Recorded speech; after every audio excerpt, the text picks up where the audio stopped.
అంటే మంచి పదార్థము కాని దానికోసం మీరు ఎందుకు డబ్బులు ఇస్తున్నారు? సంతుష్టి కలగజేయని దాని కొరకు మీ కష్టార్జితంను ఎందుకు వ్యయపరుస్తూ ఉన్నారు? అంటే నీ ఆత్మకు తృప్తి లేనటువంటి దాని కొరకు నువ్వెందుకు పరుగులు తీస్తా ఉన్నావు?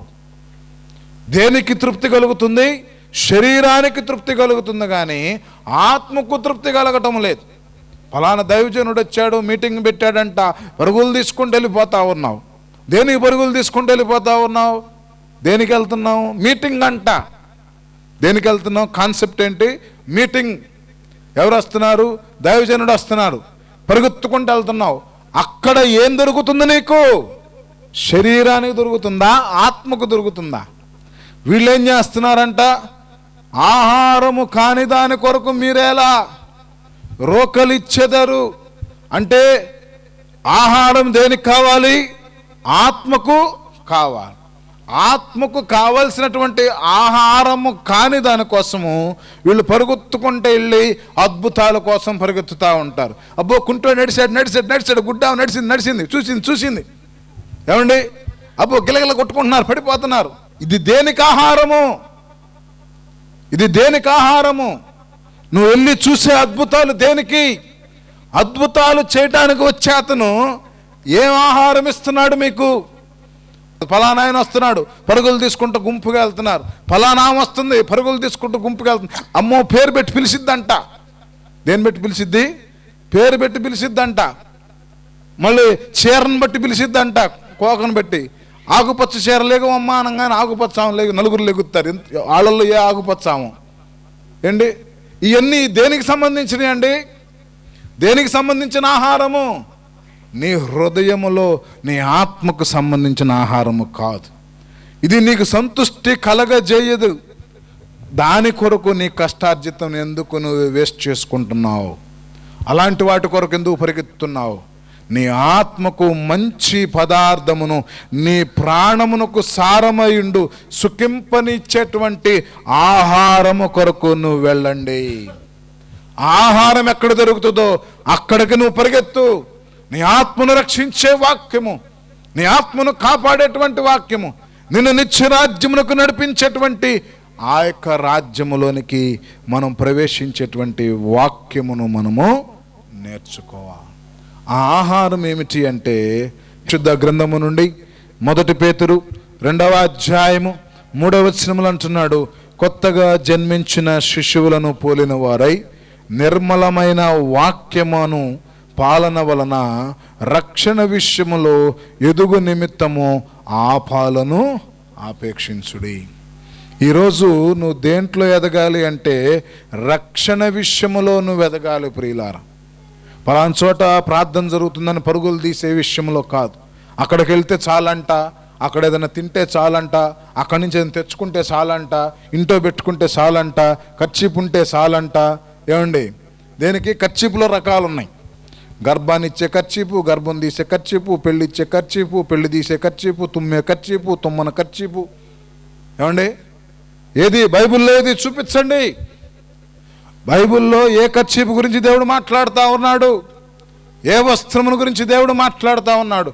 ఎవరిని మోసం చేస్తారు, ఎవరు మోసగింపబడతారు అంటే వాక్యము లేనివాడు, వాక్యానుసారమైన జీవితము లేనివాడు, దేవుని భయము లేనివాడు, ఆత్మను కాపాడుకోలేనటువంటి వాడు, ఆత్మానుసారమైనటువంటి జీవితము జీవించలేనటువంటి వాడు ఏం చేస్తాడు? అలాంటి చోటకు వెళ్ళి వ్యర్థముగా రోకలిస్తూ ఉంటాడు. మీ వాళ్ళు కూడా అట్టాగా అడుగుతూ ఉంటారు. ఏమడుగుతూ ఉంటారు? మీకు బుద్ధి ఉందా? సిగ్గుందా? మీరు క్రైస్తవులేనా? మీరు ఎవరా? దేవునికి ఇవ్వండి. ఏమండి? దేవునికి ఇవ్వండి. బంగారం ఇవ్వండి, వెండి ఇవ్వండి, తెచ్చుకున్న బండి ఉంటే బండి ఇచ్చేసేయండి, ఇల్లుంటే ఇల్లు ఇవ్వండి, స్థలాలుంటే స్థలాలు ఇవ్వండి, అన్నీ ఇవ్వండి. ఎవరికి ఇవ్వాలి? దేవునికి ఇవ్వాలి. దేవుడు తీసుకుంటాడు అవన్నీ. ఎవరు తీసుకుంటారు? వచ్చినోడు తీసుకుంటాడు. ప్రియా దేవుని బిడ్డలారా, దేవునికి కావాల్సింది నీ హృదయములో స్థానము దేవునికి కావాలి. దేవుడు అడుగుతూ ఉన్నాడు, నీ హృదయము తెరువుము, నేను నీ హృదయంలోకి వస్తాను. ఎలా దేవుడు నీ హృదయంలోకి వస్తాడంటే వాక్యము నీ హృదయంలో నివాసము చేయాలి. వాక్యము నీ హృదయంలో ఉండాలి. ఎప్పుడైతే వాక్యముని హృదయంలో ఉండి నివాసం చేస్తుందో అప్పుడు దేవుడు కార్యం చేస్తాడు. అందుకని అంటున్నాడు, కొత్తగా జన్మించిన శిష్యులను పోలిన వారై నిర్మలమైన వాక్యము అను పాలన వలన రక్షణ విషయములో ఎదుగు నిమిత్తము ఆ పాలను ఆపేక్షించుడి. రక్షణలో ఎదుగు నిమిత్తం ఎవరు రక్షించబడాలి? నీ ఆత్మ రక్షించబడు నిమిత్తము, నీ ఆత్మ రక్షణలో కొనసాగు నిమిత్తము ఆ పాలుని ఆపేక్షించాలి. చూడండి, చాలామంది ఏం చేస్తున్నారంటే, మరి పుట్టినటువంటి చిన్న బిడ్డకి అన్నప్రాస కార్యక్రమాన్ని పెడతారు. ఏమండి, అప్పటి వరకు ఆ బిడ్డ ఏం చేస్తాడు? మామూలుగా అందరూ ఆలోచించుకుంటే అప్పటి వరకు పాలు తాగి పాలు మాన్పించి అన్నప్రాస కార్యక్రమం చేస్తారు. ఆ కార్యక్రమం చేసేటప్పుడు పిల్లోడికేమో మెత్తగా పెడతారు, వీళ్ళేమో గట్టిగా ముక్కలు తింటూ ఉంటారు. ఎందుకు? అది ఆచారం, అందరు చేస్తారు. దాని గురించి మనం విమర్శించుకోకూడదు. అయితే ఈ ఆహారము తిన్న తర్వాత అదే ఆహారం ఆ పిల్లోడు పెడతామా? ఏమండి, మా పిల్లోడే మా అందరం తింటున్నాం, పాప వీడు తినలేకపోతున్నాడు, బిర్యానీ పెడదామని ఒక స్పూన్ పెట్టగలమా? ఎందుకు పెడతాం? పెట్టినా తినలేడు. కానీ బిర్యానీ పెడితే ఏమన్నా అయిద్దామో, అన్నం పెడితే ఏమన్నా అయిద్దామో అని చెప్పని ఆ తల్లి అలాగే పాలు ఇచ్చుకుంటే 20 ఏళ్ళు పెంచిద్దా? పెంచితే ఎదుగుతాడా? ఎలా ఉంటాడు? అయితే ఇక్కడ విశ్వాసుల గురించి కూడా దేవుడు మాట్లాడుతున్నాడు. ఏమంటున్నాడంట? కొత్తగా జన్మించిన శిష్యువులను పోలిన వారై నిర్మలమైన వాక్యము వలన రక్షణ నిమిత్తములో ఎదుగు నిమిత్తము వాక్యమును పాలన వలన మీరు ఆ పాలను ఆపేక్షించుడి. కొత్తగా జన్మించిన శిష్యువలే ఆ పాలనేది తాగండి. ఎప్పటి వరకు తాగండి? చనిపోయేంత వరకు అది తాగమని కాదు. ఏమండి, చనిపోయేంత వరకు అది తాగమని కాదు. ఈరోజు రక్షించబడ్డావు, 1 సంవత్సరం పాటు తాగు, పర్వాలా. 2 ఏళ్ళు తాగు, 3 ఏళ్ళు తాగు, అంతేగాని 50 ఏళ్ళు రక్షణ పొంది కూడా నేను పాలే తాగుతానంటే కాదు. అందుకని వాళ్ళ గురించి దేవుడు ఏమంటున్నాడంటే, హెబ్రీ 5వ అధ్యాయము 12 నుంచి 14 వచనంలో అంటున్నాడు, కాలమును బట్టి చూచితే మీరు బోధకులుగా ఉండవలసిన వారై ఉండగా. చూడండి ఎంత గమ్మత్తుగా దేవుడు ఈ మాట మాట్లాడుతున్నాడు. మీరు రక్షణ పొందిన దగ్గర నుంచి చూచితే మీరు ఇక్కడున్న వారందరూ బోధకులుగా ఉండవలసిన వారై ఉండగా. అంటే నువ్వు దేవుణ్ణి నమ్ముకొని రక్షణ పొంది బాప్తిస్మము తీసుకున్న దగ్గర నుంచి ఇప్పుడు వరకు చూస్తే అసలు నువ్వు మంచి స్పీకర్గా ఉండాలి, ఓ మంచి బోధకుడుగా ఉండాలి. ఉండగా దేవోక్తులలో మొదటి మూల పాఠమును ఒకడు మీకు మరలా బోధింపవలసి వచ్చెను. మీరు పాలు త్రాగవలసిన వారే గాని బలమైన ఆహారము తినగలిగిన వారు కారు. ఎలా ఉందంట వీళ్ళ పరిస్థితి? దేవోక్తులో మొదటి మూల పాఠమును ఒకడు మీకు మరలా బోధింపవలసి వచ్చెను.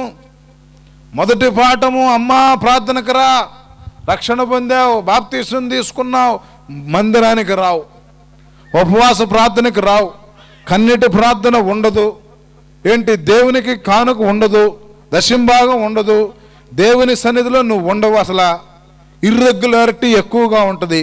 నీకు ఈ పాస్టర్ గారు ఏం చెబుతాడు? 2వ పేజీకి వెళ్తాడా, 3వ పేజీకి వెళ్తాడా, 4వ పేజీకి వెళ్తాడా అంటే ఏ పేజీకి వెళ్ళడు, మొదటి పాఠమే చెప్తా ఉంటాడు. ప్రార్థనకు రండమ్మా, ప్రార్థనకు రండమ్మా. ఎందుకు మానుకుంటున్నారు? రండమ్మా, ప్రార్థనకు రండి, ప్రార్థనకు రండి. ఇదే మొదటి పాఠం.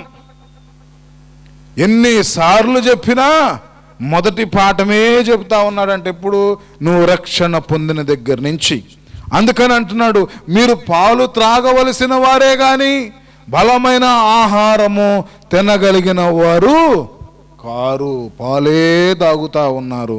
కానీ కాలమును బట్టి చూచితే, అంటే సమయాన్ని బట్టి చూచినట్లయితే మీరు బోధకులుగా ఉండవలసిన వారై ఉండగా, అంటే వాక్యమును అందించేటువంటి వ్యక్తులుగా ఉండవలసిన వారై ఉన్నారు. కానీ మొదటి పాఠమే వింటా ఉన్నారు కాబట్టి మీరు ఇంకనూ పాలు తాగే వాళ్ళలాగే ఉన్నారు. మరియు పాలు త్రాగు ప్రతివాడును శిశువే గనక, నువ్వు ఎదగట్లా, ఇంకా నువ్వు శిశువే గనక నీతి వాక్య విషయములో అనుభవము లేనివాడవై ఉన్నావు. అనుభవము లేనివాడవై ఉన్నాడు. వయస్సు వచ్చిన వారు, అంటే పాలు కాకుండా వయస్సు వచ్చిన వారు ఏం చేస్తారంట, అభ్యాసము చేత మేలు కీడును వివేచించుటకు సాధకము చేయబడిన జ్ఞానేంద్రియములను కలిగి ఉన్నారు గనక బలమైన ఆహారము వారికే తగును. ఇప్పుడు మీలో ఏం రావాలి? వయస్సు రావాలి. అందుకనే దేవుడు అంటున్నాడు, నా చిట్టి చిల్లులకి ఇంకా వయసు రాలేదు. వచ్చిందండి వయసు. వివాహము చేసుకోవాలి అంటే ఏం కావాలి? వయసు కావాలి. ఈరోజు ఆడపిల్ల ఉంది, నా దగ్గర డబ్బులు ఉండి నేను కట్నం ఇచ్చి పెళ్లి చేస్తానని 10 ఏళ్లకే పెళ్లి చేస్తావా? చేయగలుగుతావా? నాకు అబ్బాయి పుట్టాడు కట్నం కావాలని చెప్పని 10 ఏళ్లకే పెళ్లి చేస్తావా? ఏం కావాలి? వయస్సు కావాలి. నీవు ఆత్మ రక్షించబడాలంటే నీకేం కావాలి? ఆత్మలో వయస్సు కావాలి. ఇంకా ప్రైమరీ స్టేజ్లోనే ఇంకా నుంచోండి అనగానే నుంచోవటం, కూర్చోండి అనగానే కూర్చోవటం, ఆమేన్ అనగానే ఆమేన్ అంటాం. ఇది నీ వయసు కాదు. వయసు దేంట్లో ఉండాలి? ఆత్మలో ఉండాలి. ఆత్మలో వయసు సంపాదించుకోవాలి. అప్పుడు దేవుడు నిన్నేం చేస్తాడు? నిత్యరాజ్యంలోనికి నడిపిస్తాడు. ప్రియా దేవుని బిడ్డలారా, ఆఖరికి మాట చెప్పి నేను ముగిస్తాను. యాకోబు రాసిన పత్రిక 1వ అధ్యాయము 22వ వచనములో ఈ రీతిగా రాయబడి ఉన్నది, మీరు వినువారు మాత్రమై ఉండి మిమ్మును మీరు మోసపుచ్చుకొనకుండా వాక్య ప్రకారము ప్రవర్తించు వారనై యుండుడి. కాబట్టి ప్రియులారా, దేవుని వాక్యమును విన్నాము. యేసు ప్రభుని నువ్వు ప్రార్థన చేసుకుంటే నీ ఆత్మ రక్షించబడుతుంది. దేవుడి మాటలు దీవించి ఆస్వాదించును గాక.